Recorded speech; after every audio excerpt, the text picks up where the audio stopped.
Ce soir, je veux vous parler de l'importance de la condition de votre cœur. Quelle est la condition de votre cœur? Et je ne parle pas de votre cœur physique, je parle du cœur de l'homme, la partie la plus profonde de notre être, ce que Dieu appelle notre cœur. Êtes-vous satisfait? Qu'est-ce qui arrive là-dedans? Dieu nous appelle à avoir un cœur parfait.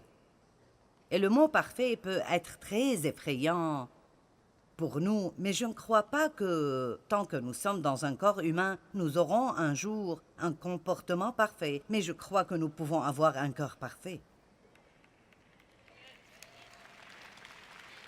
Vous n'êtes pas sûr, mais ça ne fait rien. Et ça arrive à travers la croissance. La croissance. Aucun de nous n'est arrivé, mais nous pouvons grandir. Et j'aime les croyants, et je ne crois pas qu'à partir du moment où nous naissons de nouveau, Dieu n'a plus d'intérêt à faire quoi que ce soit avec nous. J'étais une croyante misérable pour beaucoup d'années dans ma vie. Amen. Et je suis heureuse que Dieu s'occupe de ceux qui sont sauvés et qu'il envoie des personnes pour nous aider à vivre la vie que Jésus est mort pour nous donner. Je veux que vous ayez la vie que Jésus est mort afin que vous l'ayez. Paul dit, je suis déterminé à saisir ces choses pour lesquelles Christ Jésus est mort pour se saisir de moi. Jésus est mort afin de se saisir de nous pour un but et nous devons avoir l'attitude, je vais saisir cette chose pour laquelle il s'est saisi de moi. Je vais grandir. Rendez le diable furieux, criez, je vais grandir. J'aime ça. Maintenant, dans Philippiens 3, 12, Paul a dit, non pas que j'ai atteint ce but. Je ne suis pas arrivé. Quelqu'un est arrivé? Quelqu'un veut-il donner des leçons d'arrivée? Je ne suis pas arrivé. Je fais des erreurs. Mais je suis arrivée au point où je suis vraiment contente quand Dieu me montre les fautes dans ma vie. Je me souviens du temps où Dieu me montrait mes fautes et je me sentais accablée. Comment est-ce qu'on peut avoir tellement de défauts? Allez, quand Dieu vous montre que vous avez fait quelque chose de mal, vous devriez être heureux. Dieu merci qu'il ne nous laisse pas seuls dans nos pagailles. La pire chose qui pourrait arriver à quelqu'un est que Dieu nous laisse. Et la correction est un signe de l'amour de Dieu. Quand Dieu nous corrige ou quand le Saint-Esprit nous montre nos fautes, que ce soit « je n'aurais pas dû dire ça » ou « penser comme ça » ou « faire ça », ne sois pas égoïste ou avare ou amer ou jaloux ou... Chaque fois que Dieu nous convainc de pécher, nous devons dire « Merci Dieu de m'aimer suffisamment pour me pourchasser jusqu'à ce que je fasse la bonne chose. » Amen.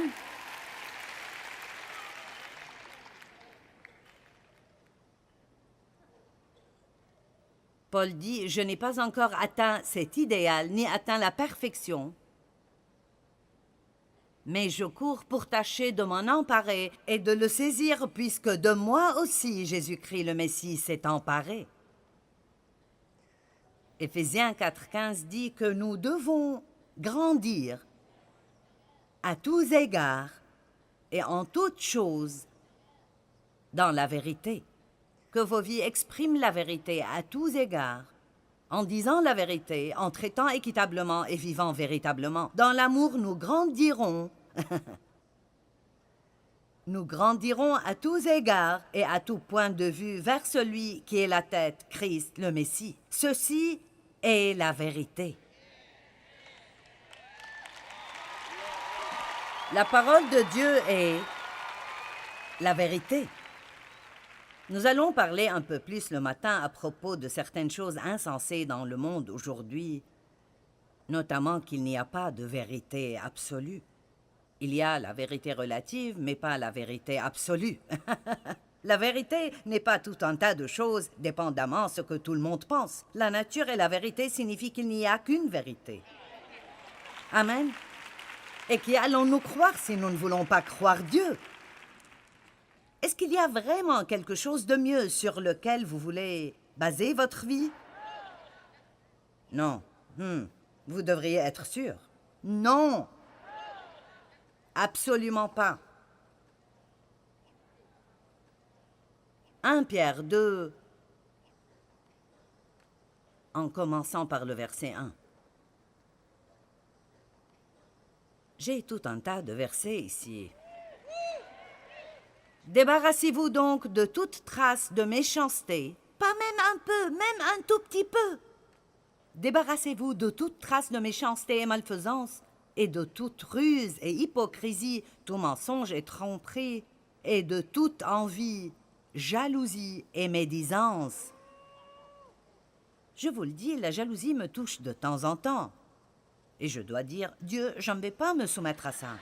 Je refuse d'être jalouse. Je ne veux pas vouloir ce que tu as donné à quelqu'un d'autre. Tu m'as donné beaucoup et je t'en suis reconnaissante. Vous devez combattre le diable. Vous devez combattre le diable. Oh, j'aurais aimé ne pas ressentir ça.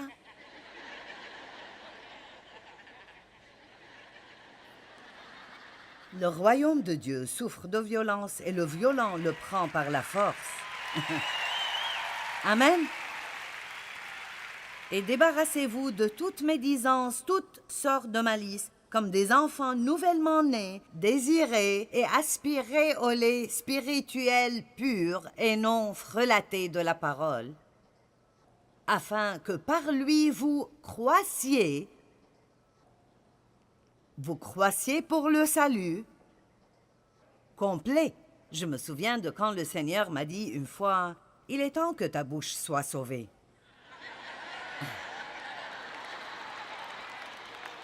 Le salut complet doit atteindre votre bouche, votre esprit, la manière dont vous vous habillez, ce que vous faites avec votre argent, avec qui vous passez du temps, ce dont vous parlez, quel genre de divertissement vous avez. Amen. Allez. Oui, il a dit, tu es sauvé, mais on ne le dirait pas. Ta bouche a besoin d'être sauvée. Est-ce que quelqu'un ici a besoin que sa bouche soit sauvée? Oh, j'ai des tas de trucs différents à ce sujet sur la table de vente. Vraiment. Oh, j'ai des livres, j'ai des DVD, j'ai des CD.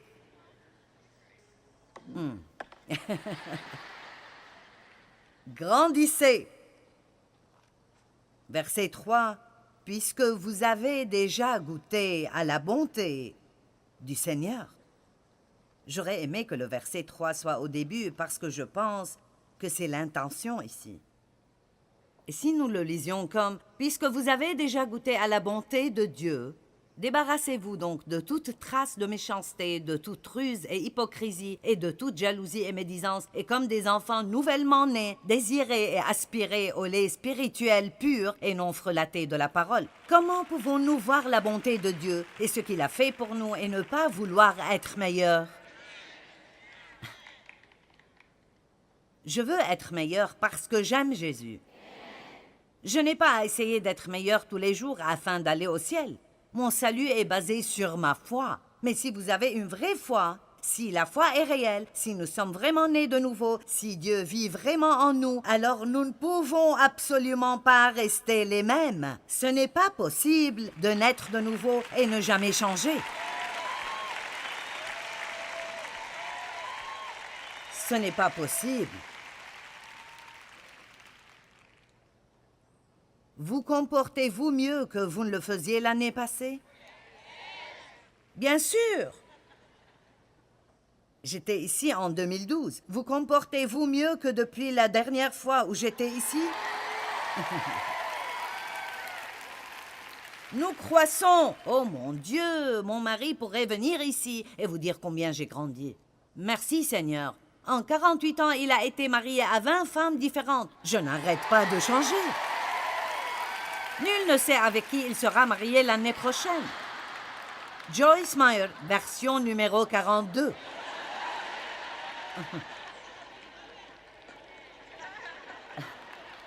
Y a-t-il quelqu'un ici qui, honnêtement, pourrait dire qu'il est juste une personne totalement différente qu'il ne l'était?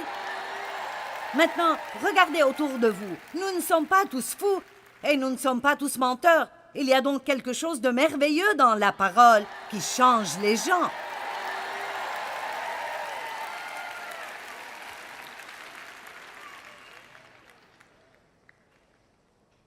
Les gens me disent, tu as transformé ma vie. C'est la parole qui a changé votre vie.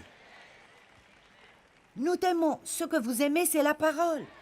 Je veux dire, c'est vraiment ça. Je suis une fille de la parole. Je crois la parole de Dieu et j'aime partager la parole de Dieu. Et si nous croyons la parole et nous mangeons la parole et nous aimons la parole et nous vivons dans la parole, nous nous attachons à la parole, les choses vont changer dans nos vies. J'ai fréquenté l'église pendant de nombreuses années sans croître spirituellement. J'allais et je m'asseyais. Vous pouvez vous asseoir sur un banc d'église jusqu'à en avoir l'arrière aplati et avoir des durillons à force de rester assis là. Ça ne vous changera pas du tout à moins que vous entendiez vraiment quelque chose. N'allez pas vous asseoir dans une église par obligation, allez quelque part où c'est vivant et les gens sont enflammés avec la parole de Dieu et où la vérité est proclamée et où ils aiment la parole. N'y allez pas par obligation, allez parce que vous ne supportez pas ne pas y être.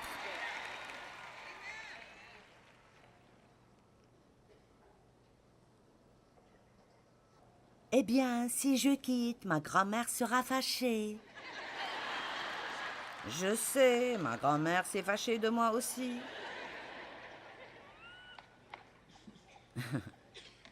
Et ça m'importe peu dans quelle dénomination vous allez. Ça ne m'importe pas parce qu'ils vont être au ciel de toute façon. Mais le point est qu'on doit aller quelque part où c'est vivant et en feu avec la gloire de Dieu, où la parole est proclamée d'une manière qui nous défie et qui change nos vies. Si vous allez pour dormir à l'église chaque dimanche, mieux vaut aller ailleurs. Si vous allez dormir chez nous, nous allons venir et vous réveiller.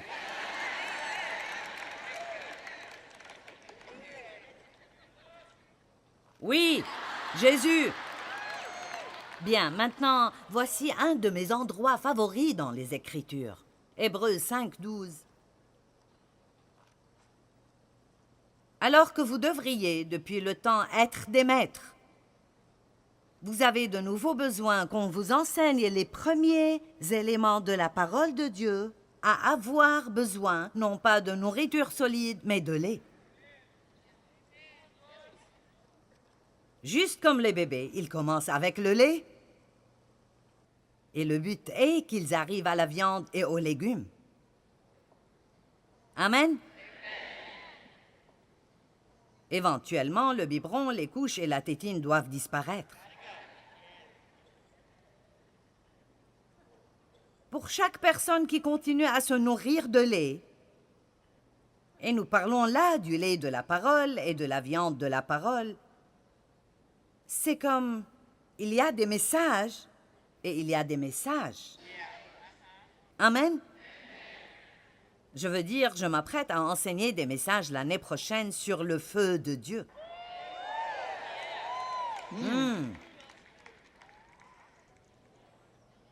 Jean a dit, Jésus vous baptisera du Saint-Esprit et de feu. Eh bien, nous n'entendons pas beaucoup à ce sujet parce que la foule devient plus petite chaque semaine si vous essayez d'enseigner sur le feu de Dieu.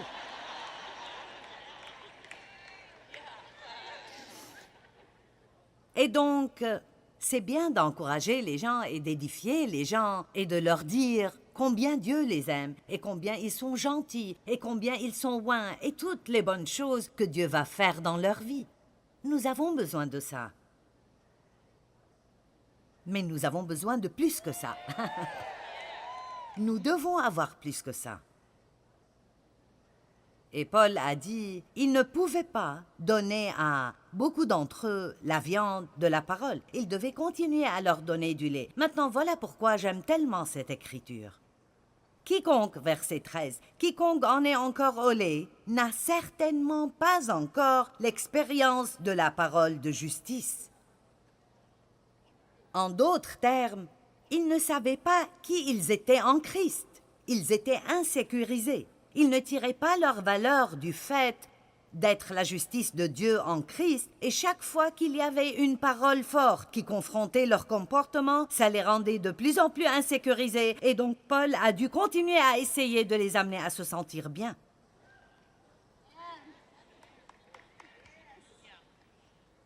Je vous le dis, pour avoir une foule heureuse, je n'ai qu'à enseigner sur qui vous êtes en Christ. Et je le fais régulièrement parce que nous avons besoin de savoir qui nous sommes en Christ. C'est le début et la fondation de tant de choses. Mais si vous êtes consistant avec la parole, si vous êtes sous un enseignant ou sous un pasteur qui vous nourrit constamment de la parole de Dieu, ils ne vont pas seulement vous enseigner au sujet de ces choses, ils vont aussi vous dire de vous redresser, de ne plus être votre centre d'intérêt et de commencer à être une bénédiction pour les autres. Préparez-vous pour le deuxième avènement de Christ. Et nous avons besoin de ça. Nous avons besoin de ça.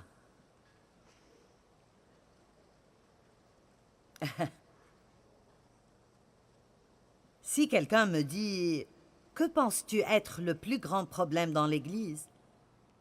Je dirais et je continuerai à dire « Nous devons grandir. » Nous devons grandir. Ne vous mettez pas en colère quand Dieu ne répond pas. Ne boudez pas Dieu parce que vous avez prié pour quelque chose et elle n'est pas arrivée. Quelqu'un d'autre a reçu ce que vous vouliez. Dieu ne vous a pas choisi pour la chorale ou pour être le conducteur de louanges. Oh non, je suis furieuse parce que Dieu ne m'a pas choisi et je vais quitter cette église. Prends tes problèmes et va à une autre église et tu finiras par la quitter aussi. Amen? Ah, tant pis.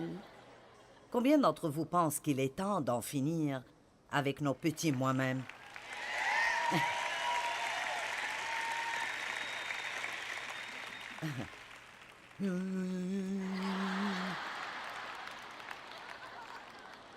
Alors que vous devriez, depuis le temps, être des maîtres.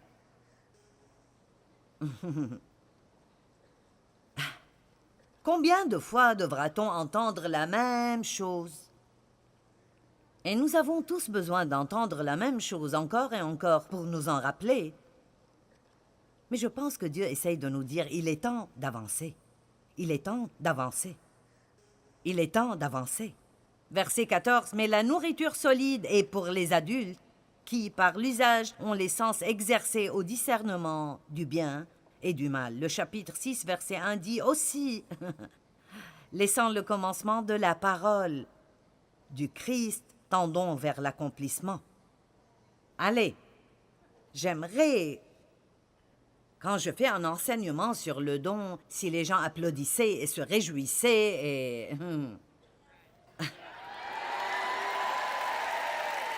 Amen, au lieu de nous comporter comme si nous essayons d'arriver à vos poches. Je n'ai pas écrit le livre. C'est lui qui a parlé du don et des offrandes, pas moi. Amen. C'est difficile parfois pour les enseignants et les prédicateurs quand ils essayent de dire quelque chose que les personnes ne veulent pas entendre. Donc, quoi que j'enseigne ce week-end, je veux que vous souriez. Bien. Si nous voulons toujours grandir, Dieu peut se montrer fort en nous. Nous avons fini maintenant 2 points de mon message à 7 points. Numéro 3. Une personne au cœur parfait et entièrement engagée. Que tout le monde dise tout. Oh, c'est un petit mot avec un si grand sens. Tout.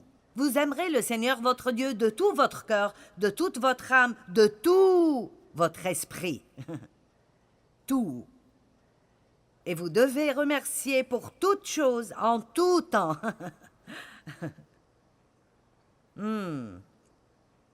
Tout. Romains 12, 1. Je vous encourage donc, mes frères, au nom de toute la magnanimité de Dieu, à offrir vos corps comme un sacrifice vivant, présentant tous vos membres comme un sacrifice vivant, saint, consacré et agréé de Dieu, voilà quel sera pour vous le culte conforme à la parole. Donc c'est comme ça. Ok Dieu, me voici, je sors au monde aujourd'hui et je veux m'offrir pour être ton instrument. Je te donne mes yeux. Je te donne mes oreilles. Donc, si je lui donne mes oreilles, ça veut dire que je ne vais pas m'asseoir à la table de déjeuner et rire des blagues indécentes. Parlons un peu pratiquement pour que nous comprenions ce que cela signifie. Je te donne ma bouche, donc je ne vais pas ragoter au travail avec tout le monde.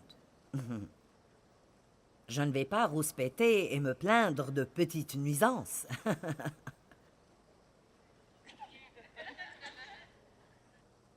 Oui, montrez-moi de l'enthousiasme.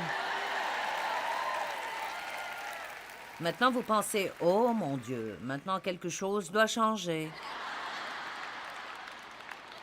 Vous êtes une race choisie, un sacerdoce royal, des personnes spéciales achetées par Dieu. Il vous a appelé des ténèbres dans sa lumière merveilleuse. Ok, maintenant, j'aime ces écritures. C'est Genèse 11, 31 et 32. Téra prit son fils Abraham, son petit-fils Lot, fils de Haran, et sa belle-fille Sarai, femme d'Abraham son fils. Ils quittèrent ensemble Ur des Chaldéens pour se rendre en Canaan, qui était la terre promise. Mais, tout le monde dit mais. Mais quand ils arrivèrent à Haran, ils s'y installèrent. Ce verset m'étonne vraiment. Je crois que Dieu a appelé Téra avant d'appeler Abraham. Il l'a appelé pour aller à Canaan, tout comme il a appelé Abraham. Mais Téra s'est installé avant d'arriver à destination. Le verset suivant, écoutez ça. Et Téra, et c'est la seule chose que la Bible dit après ça de Téra. Et les jours de Téra furent de 205 ans, et Téra mourut à Haran. Point. Fin de Téra.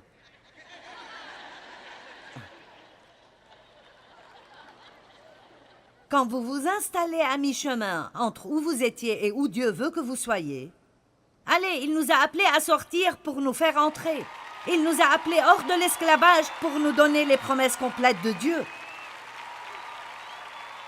Il nous a appelés pour nous impliquer. Et je vous le dis, j'ai décidé que quand je m'en irai, je veux que les gens aient plus de choses à dire de moi que Joyce a vécu 95 ans et elle est morte.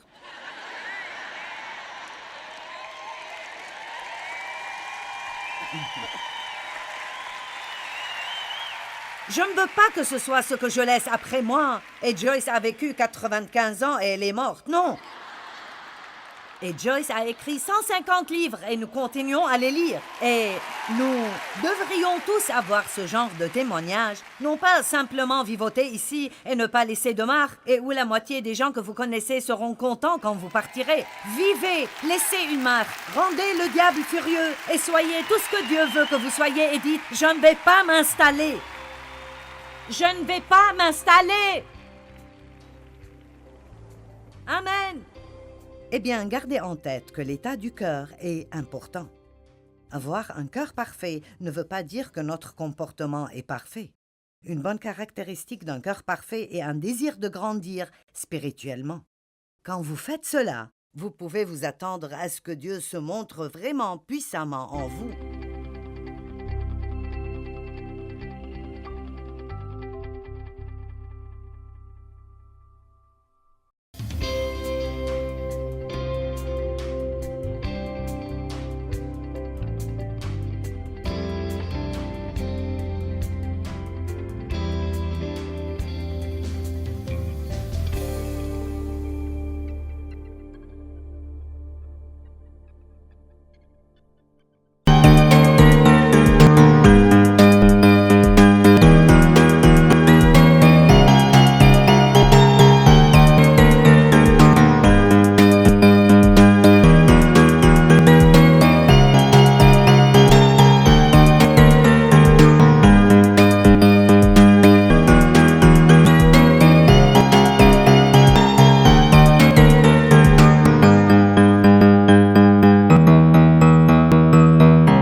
tôi xa quê bao năm tháng qua, nhưng trong trái tim không bao giờ xa. Nơi mẹ ru con hiu hiu chưa hè, mùa lụt nước lũ bắt cá giữa đường. Biển trời mênh mông với mây ngày ấy, biết đâu tìm lại, biết đâu